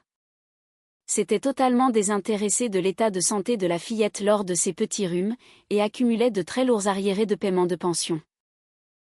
Nous introduirons une nouvelle action en justice implacable, lorsque le dossier sera totalement inattaquable sur le plan juridique, lui expliqua sereinement Maître Blanc, lors d'un point d'étape. Cette fois-ci, je vous garantis que la décision du juge ne reposera plus sur des propos isolés, tenus sous l'emprise de l'émotion à la maternité, mais bel et bien sur son irresponsabilité parentale, étalée et prouvée sur une longue période. Hélène se rangea sagement à l'avis de l'expert. Elle avait appris la patience stratégique, et savait que la roue finirait inéluctablement par tourner en sa faveur. Cette première année charnière n'avait pas seulement bouleversé sa vie de famille et son statut marital. Lorsque Sophie souffla sa 8e bougie mensuelle, Hélène, ne supportant plus l'inactivité, décida de reprendre une activité professionnelle intense, en télétravail depuis le Penthouse. Elle prêta d'abord main forte, bénévolement, pour auditer la gestion financière d'une des nombreuses entreprises dans lesquelles son grand-père possédait encore des parts minoritaires. Faisant preuve d'initiative remarquable, elle suggéra une refonte totale du système de contrôle des dépenses, et mit en lumière, avec brio, plusieurs contrats douteux, particulièrement désavantageux pour les finances de la société. Victor écouta son exposé détaillé avec une grande attention, impressionné, et, pour la toute première fois, posa un regard neuf et admiratif sur sa petite fille. Elle n'était décidément plus cette jeune fille fragile qu'il fallait secourir d'urgence, mais une femme d'affaires accomplie, brillante et redoutable. Tu as indéniablement hérité de la sagacité légendaire de ta grand-mère, s'enorgueillit-il, le regard pétillant de fierté. Véronique possédait, elle aussi, ce talent unique et inné pour déceler au premier coup d'œil, ce qui échappait totalement aux yeux des autres investisseurs. Hélène refusa obstinément de se reposer sur ses lauriers confortables, ou de dilapider aveuglément son immense héritage en futilité. Les ressources financières considérables, laissées par Véronique, demeuraient un filet de sécurité inestimable pour son avenir, mais ne devinrent jamais l'unique but de son existence. Elle menait de front, et avec une énergie débordante, sa nouvelle carrière professionnelle exigeante, l'éducation bienveillante de sa fille, et gagnait chaque jour en autonomie dans ses prises de décision cruciales.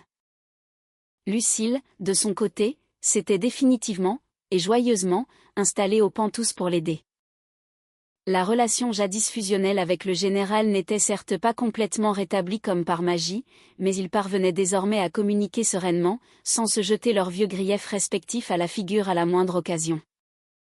À l'occasion d'anniversaires ou de commémorations, ils se rendaient ensemble, recueillis, au cimetière, pour fleurir abondamment les tombes d'André et de Véronique.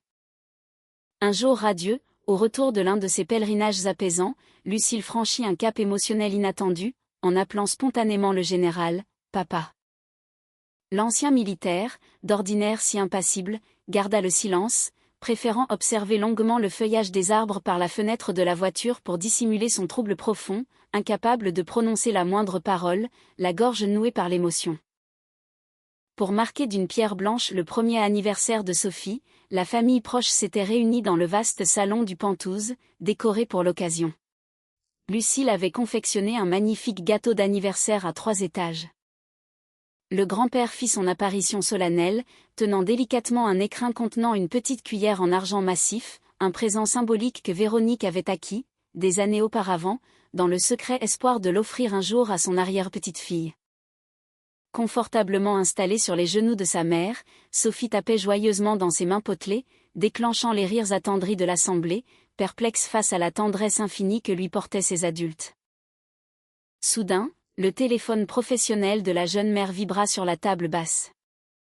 Un long texto de Julien venait d'arriver, tel un fantôme du passé. « Hélène, il faut absolument qu'on se parle, je t'en prie. » Je suis dans une situation financière désespérée, je risque la prison.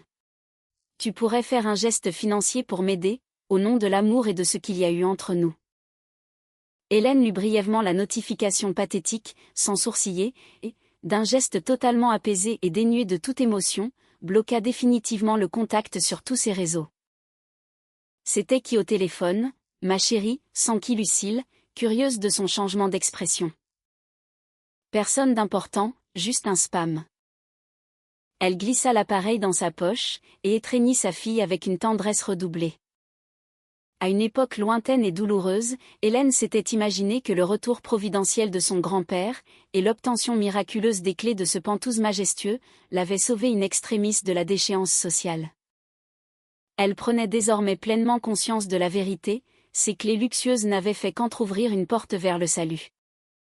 S'extraire des affres toxiques de son passé, refuser avec force de retomber sous l'emprise manipulatrice d'un mari traître, garantir l'avenir serein de sa fille unique, et trouver la force de voler de ses propres ailes dans le monde des affaires.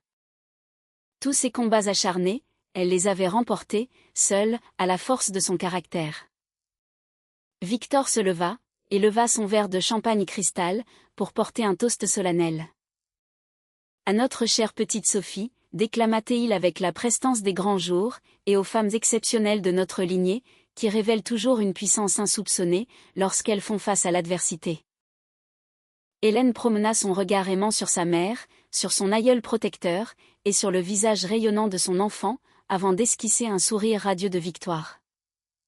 Un an plus tôt, jour pour jour, Julien l'avait expulsée sans ménagement de son appartement minable, intimement persuadé de l'abandonner à son triste sort de jeune mère démunie et suppliante. Or, ce jour-là, l'ironie du sort voulait que ce soit bien lui qui s'était condamné, par ses propres choix, à une existence misérable et solitaire, privé de famille, de soutien moral, et dépourvu de tout horizon d'avenir. 2 années supplémentaires s'écoulèrent paisiblement, rythmées par les rires de l'enfant. Sophie s'épanouissait à merveille, devenant une fillette pleine de vie, espiègle, et dotée d'une insatiable curiosité pour le monde qui l'entourait. Elle déambulait avec une assurance de petite reine dans les vastes pièces lumineuses du Penthouse, prenait un malin plaisir à se dissimuler derrière les imposants rideaux de velours, et, chaque soir avant le coucher, exigeait que son arrière-grand-père adoré lui raconte inlassablement la même épopée fascinante, celle du courageux médecin militaire, qui bravait le feu de l'ennemi pour secourir des vies humaines. Victor prenait grand soin, par pudeur, de ne jamais lui préciser que le grand héros de cette belle histoire n'était autre que son propre grand-père, André. Sophie était encore bien trop jeune pour en saisir la portée tragique, mais Hélène remarquait, à chaque récitation, le voile d'émotion qui altérait imperceptiblement la voix rassurée du vieil homme, tandis que Lucille s'efforçait de se détourner pour essuyer discrètement ses larmes de fierté. Au cours de ces 2 longues années cruciales, Julien n'avait revu sa fille qu'à une seule et pitoyable reprise.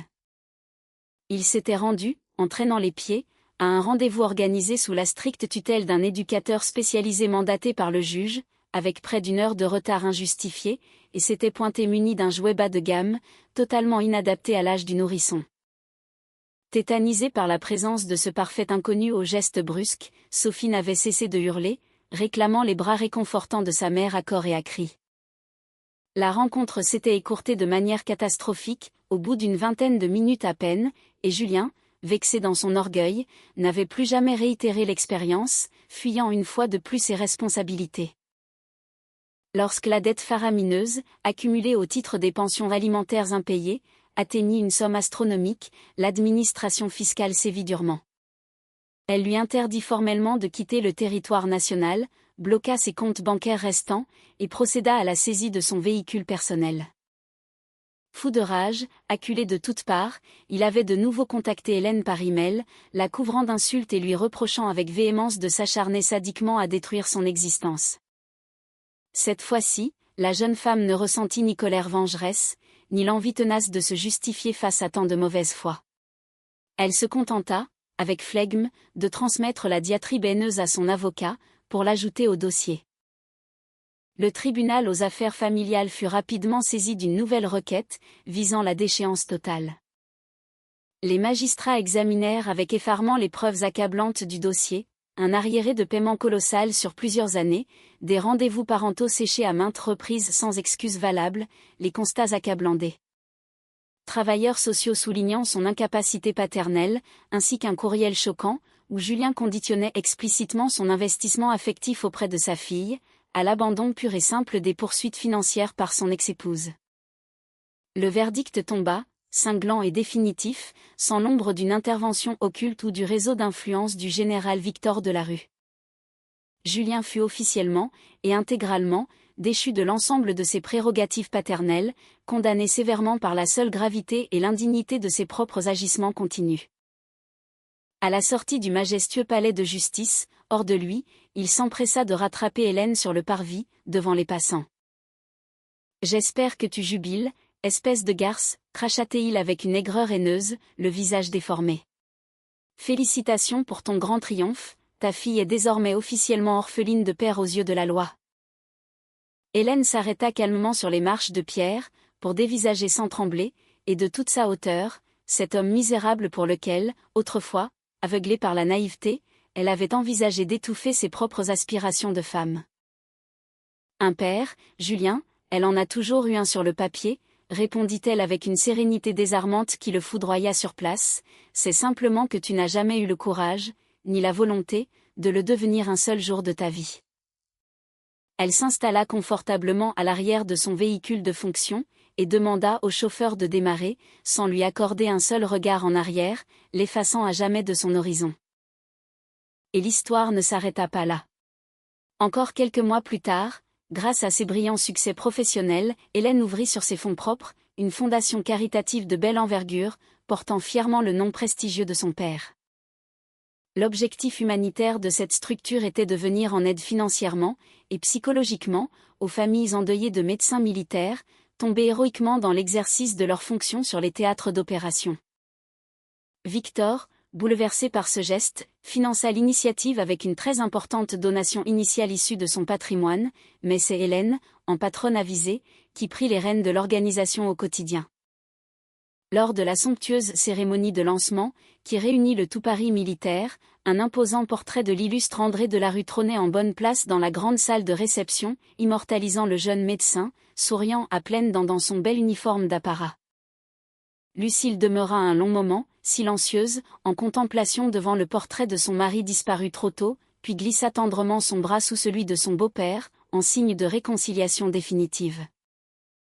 S'il était là, parmi nous, il serait si fier d'Hélène, et de la femme qu'elle est devenue, murmura-t-elle avec une profonde émotion.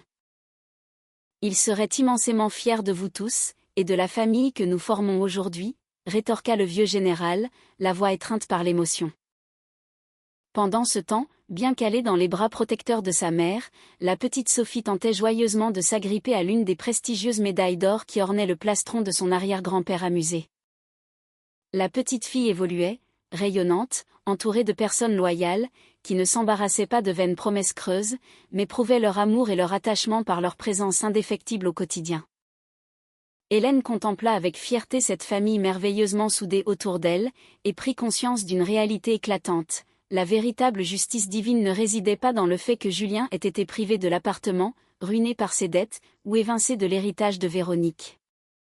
Son châtiment absolu, la pire des condamnations, résidait dans le fait que Sophie grandirait entourée d'amour, apprendrait inévitablement un jour la vérité sur son abandon, et réaliserait qu'elle ne gardait pas le moindre souvenir d'un père présent à ses côtés pour la chérir.